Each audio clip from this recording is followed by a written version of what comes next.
Hello everyone, myself Ravindra Kumar Meena, Assistant Professor Geography. I welcome you all in this class of Geography. In this last video, we have understand climate region of Rajasthan. Today we are going to understand and define soil resources of Rajasthan. पिछले video में हमने राजस्थान के अंदर जो जलवायु तत्व हैं, जलवायु दशाएं हैं और उनके जो क्षेत्र हैं उनका अध्ययन किया था। आज हम राजस्थान की जो मिट्टियां हैं, राजस्थान के अंदर जो मृदा संसाधन है उसकी डिटेल से यहाँ पे चर्चा करेंगे। यहाँ पे राजस्थान का मैप आपको नज़र आ रहा है जिसमें अलग अलग क्षेत्रों की मिट्टी नज़र आ रही है कि पश्चिमी जो राजस्थान है वहाँ पे रेतीले प्रकार की मिट्टी है, तो जालौर और सिरोही का कुछ भाग या बाड़मेर के हिस्से में लवणीय मिट्टी है। फिर भूरी और रेतीली मिट्टी है, तो अलवर भरतपुर की तरफ कछारी मिट्टी है।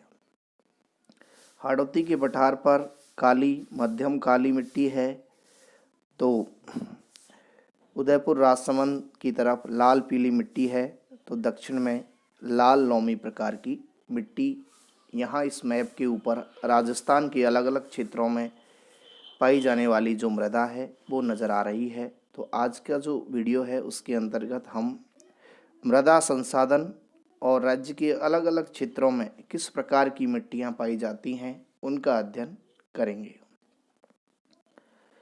सबसे पहले हम जानें कि ये मृदा है क्या।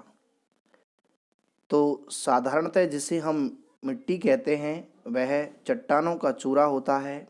यह मुख्यतः 3 प्रकार की होती है। चट्टानें जो हैं वो हम जब फिजिकल ज्योग्राफी पढ़ते हैं तो उसमें पढ़ते हैं कि वो 3 प्रकार की हैं, आग्नेय, अवसादी और कायांतरित। और ये जो मिट्टियाँ हैं ये भी चट्टानों से ही बनी होती हैं। अर्थात मिट्टी की अगर हम सोचें कि ये बनी किससे है तो वो है रॉक्स। तो यहाँ पे 3 प्रकार की चट्टानें, आग्नेय, स्तरीकृत और परिवर्तित, इनको ही हम स्तरीकृत को अवसादी कहते हैं और परिवर्तित को कायांतरित कहते हैं। क्षरण या नमीकरण के अभिकर्ता तापमान, वर्षा, हवा, हिमानी, बर्फ और नदियों द्वारा ये चट्टानें टुकड़ों में विभाजित होती हैं और अंत में हमें मिट्टी के रूप में ये छोटे छोटे कणों में जब तब्दील हो जाती हैं तो ये दिखाई देती हैं। यानी कि जो जलवायु दशाएं हैं, जलवायु के तत्व हैं, वो चट्टानों को तोड़ते हैं और उसके फलस्वरूप कालांतर में मृदा का निर्माण होता है। मृदा के संगठन के अगर हम अवयव देखें तो वो 4 हैं, जिसमें हम देखें कि खनिज पदार्थ लगभग 45% होता है, जीवाश्म या कार्बनिक पदार्थ 3 से 5% होता है, वायु और जल दोनों ही 25-25% मात्रा में मृदा के अंदर पाए जाते हैं। ये मृदा का संगठन है कि ये 4 जो अवयव हैं उनसे मिलके है मृदा का निर्माण होता है। अब इसके विभाजन का अगर हम आधार देखें तो इसे रंग, संगठन, निर्माण की उत्पत्ति और रासायनिक संगठन के आधार पर भी कई भागों में विभाजित किया जाता है। राजस्थान की मिट्टियों के प्रकार हम देखें कि राजस्थान में ये जो आधार हैं जो अभी हमने चर्चा की थी कि रंग, संगठन, उत्पत्ति, रासायनिक संगठन के आधार पर, तो राजस्थान की मिट्टियों को 7 भागों में बांटा गया है, जिसमें पहली मिट्टी है बालू मिट्टी, जिसमें कुछ पार्ट खारी मिट्टी का भी है। तो दूसरे प्रकार की है लाल दोमट और लाल लोमी मिट्टी। तीसरे प्रकार की है मिश्रित लाल काली मिट्टी। चौथे प्रकार की है जलोढ़ मिट्टी या कछारी मिट्टी। और 5वीं है भूरी रेतीली मिट्टी जो अरावली के क्षेत्र में है। तो छठे भी भूरी रेतीली कछारी मिट्टी है। और 7वीं प्रकार की जो मृदा है वो है काली मृदा। ये राजस्थान का नक्शा जो हमने शुरुआत में भी देखा था, इसके अंदर ये 7 प्रकार की मृदा जो है वो हमें नज़र आ रही है कि रेतीली मृदा, लवणीय मृदा, भूरी और रेतीली मिट्टी, लाल पीली मिट्टी, लाल लोमी, और ये पठार जो है हाड़ौती का, इस पे काली मृदा है और मध्यम काली भी मृदा है।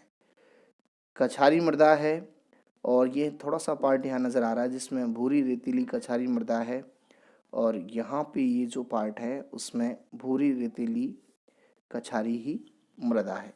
ये राज्य के अलग अलग हिस्सों में पाई जाने वाली अलग अलग प्रकार की मिट्टियों के जो संकेत हैं इस मैप के ऊपर ये नज़र आ रहे हैं।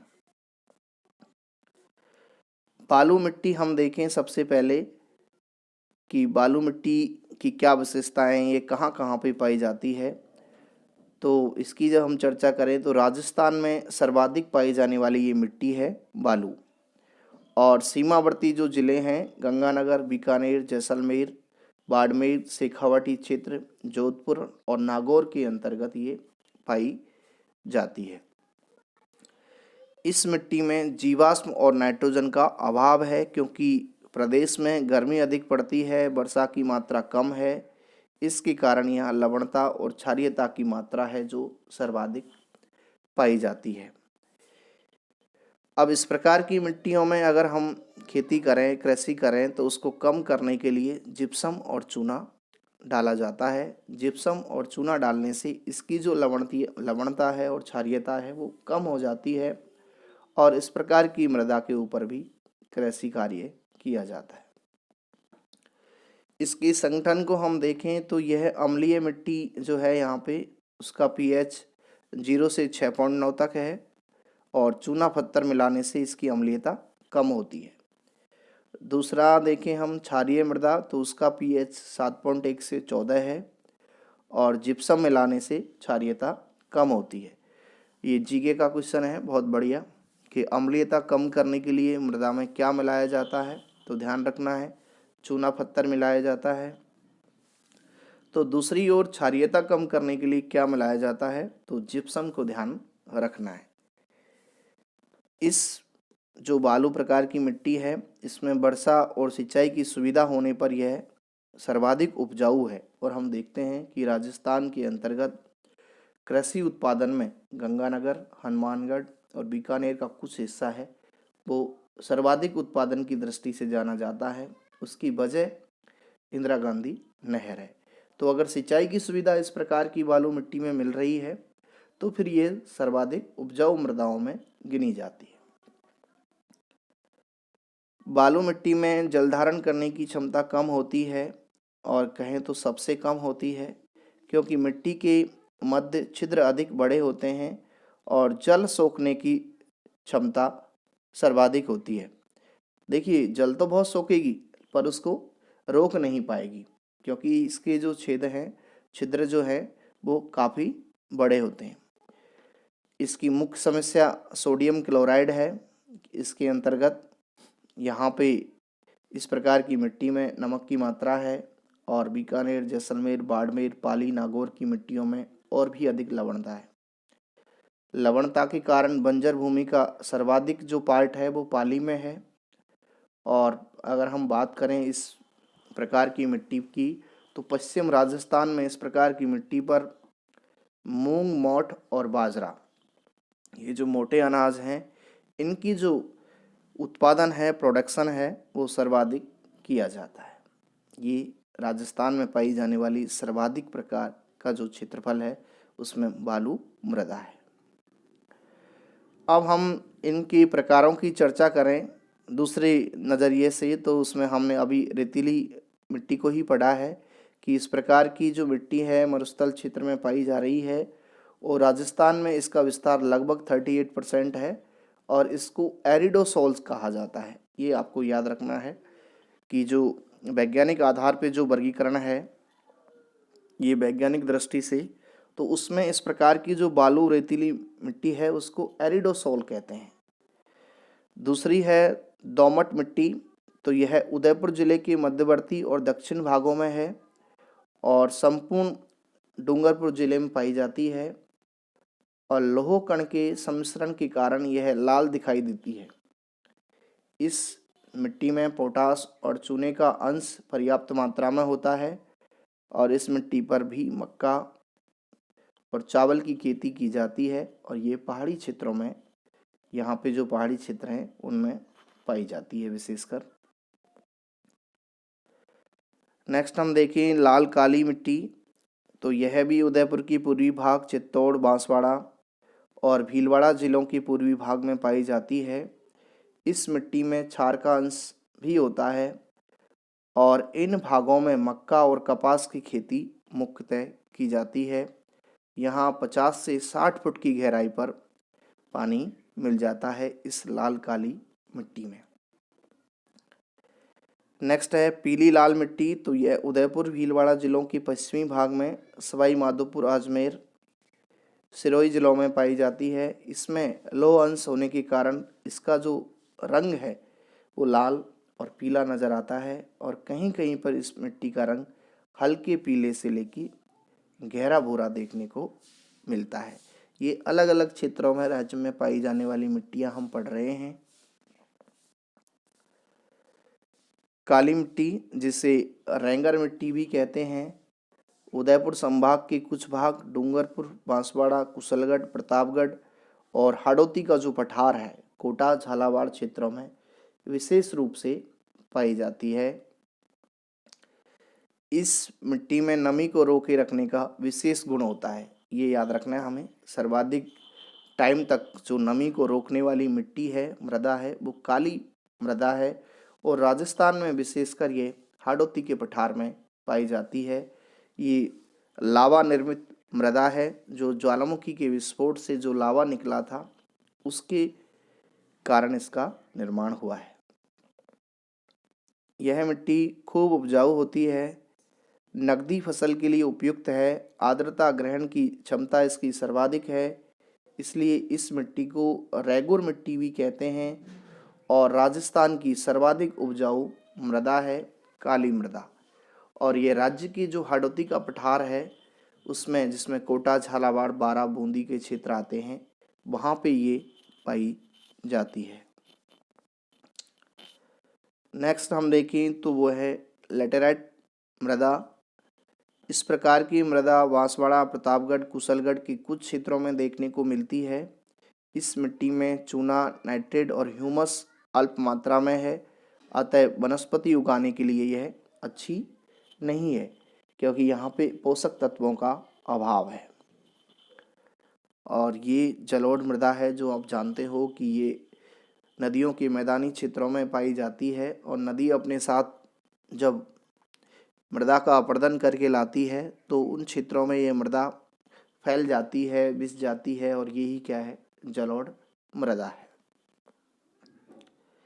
राजस्थान का जो पूर्वी भाग है वहाँ पाई जाती है। इसका थोड़ा सा क्षेत्र उत्तरी राजस्थान में भी है, अलवर, भरतपुर, जयपुर और सवाई माधोपुर जिलों में तथा गंगानगर जिले के मध्यवर्ती भाग में यह मृदा देखने को मिलती है।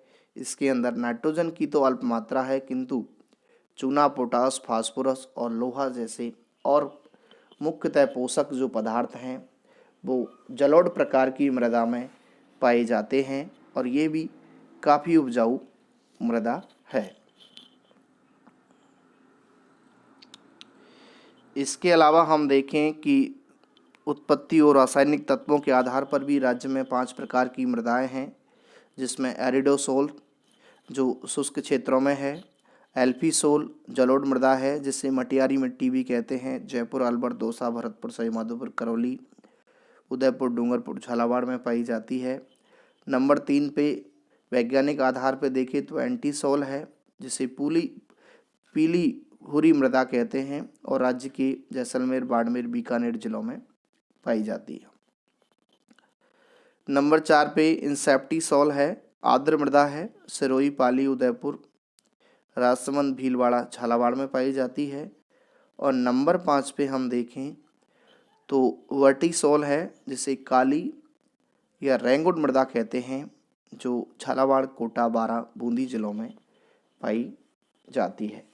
तो ये हमने देखा आज राज्य के अंदर पाए जाने वाला मृदा संसाधन और मृदा का अध्ययन, जो राजस्थान की अलग अलग क्षेत्रों में अलग अलग प्रकार की मिट्टी पाई जाती है और मृदा जो है वो मूलभूत संसाधन है। तो आज की लेक्चर सीरीज में बस इतना ही। Thank you.